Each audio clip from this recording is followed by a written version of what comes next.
ಅಲ್ಲ, ರಾಯರಿದ್ದಾರೆ, ರಾಯರಿದ್ದಾರೆ, ರಾಯರಿದ್ದಾರೆ, ಎಂದೆಂದಿಗೂ ಕೂಡ ರಾಯರಿದ್ದಾರೆ.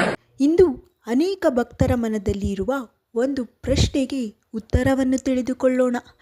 ಶ್ರೀ ಗುರು ರಾಘವೇಂದ್ರ ಸ್ವಾಮಿಗಳು ಬೃಂದಾವನ ಪ್ರವೇಶ ಮಾಡಿದ ನಂತರ ಅವರ ಮಗನಿಗೆ ಏನಾಯಿತು? ಹಾಲಲ್ಲಾದರೂ ಹಾಕು, ನೀರಲ್ಲಾದರೂ ಹಾಕು ರಾಘವೇಂದ್ರ. ಶ್ರೀ ರಾಘವೇಂದ್ರ ಸ್ವಾಮಿಗಳು ಸನ್ಯಾಸ ಸ್ವೀಕರಿಸುವ ಮೊದಲು ಅವರ ಹೆಸರು ವೆಂಕಟನಾಥಾಚಾರ್ಯರು.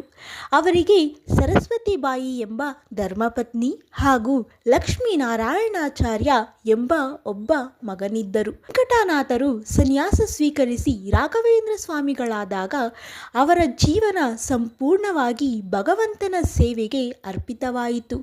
ಆದರೆ ಅವರ ಕುಟುಂಬಕ್ಕೆ ಇದು ತುಂಬ ದೊಡ್ಡ ತಿರುವಾಗಿತ್ತು. ಜನಪ್ರಿಯ ಪರಂಪರೆಯ ಪ್ರಕಾರ ಸನ್ಯಾಸ ಸ್ವೀಕಾರದ ವಿಷಯ ತಿಳಿಯದೇ ಇದ್ದ ಸರಸ್ವತಿಬಾಯಿ ದುಃಖದಿಂದ ಮರಣ ಹೊಂದಿದ್ದರು.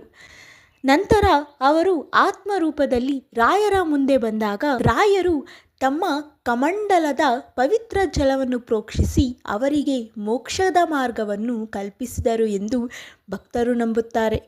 ಆ ಸಮಯದಲ್ಲಿ ಅವರ ಮಗ ಲಕ್ಷ್ಮೀನಾರಾಯಣಾಚಾರ್ಯ ಇನ್ನೂ ಬಾಲಕನಾಗಿದ್ದನು. ತಾಯಿಯನ್ನು ಕಳೆದುಕೊಂಡು ಆ ಮಗುವಿನ ಭವಿಷ್ಯದ ಬಗ್ಗೆ ಎಲ್ಲರಿಗೂ ಚಿಂತೆ ಉಂಟಾಯಿತು. ಆದರೆ ರಾಯರು ತಮ್ಮ ಮಗನನ್ನು ದೇವರ ಕೃಪೆಗೆ ಒಪ್ಪಿಸಿದ್ದರು.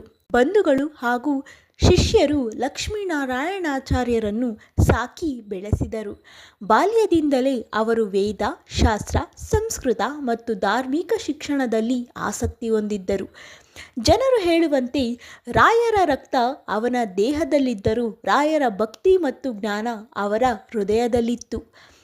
ಕಾಲಕ್ರಮೇಣ ಲಕ್ಷ್ಮೀನಾರಾಯಣಾಚಾರ್ಯರು ಒಬ್ಬ ಶ್ರೇಷ್ಠ ಪಂಡಿತರಾದರು. ವಿವಾಹವಾಗಿ ಗೃಹಸ್ಥ ಜೀವನ ನಡೆಸಿದರು. ಧರ್ಮ ಪ್ರಚಾರ ಮತ್ತು ವೇದಾಧ್ಯಯನದಲ್ಲಿ ತೊಡಗಿಕೊಂಡಿದ್ದರು. ರಾಯರು ಬೃಂದಾವನ ಪ್ರವೇಶಿಸಿದ ನಂತರ ಅವರ ಮಗ ತಂದೆಯ ಆದರ್ಶಗಳನ್ನು ಮರೆಯಲಿಲ್ಲ. ಮಂತ್ರಾಲಯಕ್ಕೆ ಬಂದು ತಂದೆಯ ಬೃಂದಾವನದ ದರ್ಶನ ಮಾಡುತ್ತಿದ್ದರು ಎಂದು ಭಕ್ತರು ನಂಬಿಕೆ ಇಟ್ಟಿದ್ದಾರೆ. ಇಲ್ಲಿ ನಾವು ಒಂದು ದೊಡ್ಡ ಪಾಠವನ್ನು ಕಲಿಯಬಹುದು.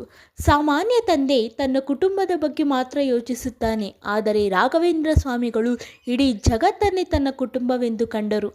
ತಮ್ಮ ಮಗನನ್ನು ಕೂಡ ಭಗವಂತನ ಆಶ್ರಯಕ್ಕೆ ಒಪ್ಪಿಸಿ ಲೋಕ ಕಲ್ಯಾಣಕ್ಕಾಗಿ ತಮ್ಮ ಜೀವನವನ್ನು ಅರ್ಪಿಸಿದರು. ಆದ್ದರಿಂದಲೇ ಇಂದಿಗೂ ಕೋಟಿ ಕೋಟಿ ಭಕ್ತರು ಅವರನ್ನು ತಮ್ಮ ಮನೆಯ ಸದಸ್ಯನೆಂದೇ ನೆನೆಸುತ್ತಾರೆ. ಭಕ್ತರು ಹೇಳುವ ಒಂದು ಮಾತು ಇದೆ, ರಾಯರು ತಮ್ಮ ಮಗನನ್ನು ಬಿಟ್ಟಿಲ್ಲ, ತಮ್ಮ ಕೃಪೆಯ ನೆರಳಿನಲ್ಲಿ ಕಾಪಾಡಿದರು.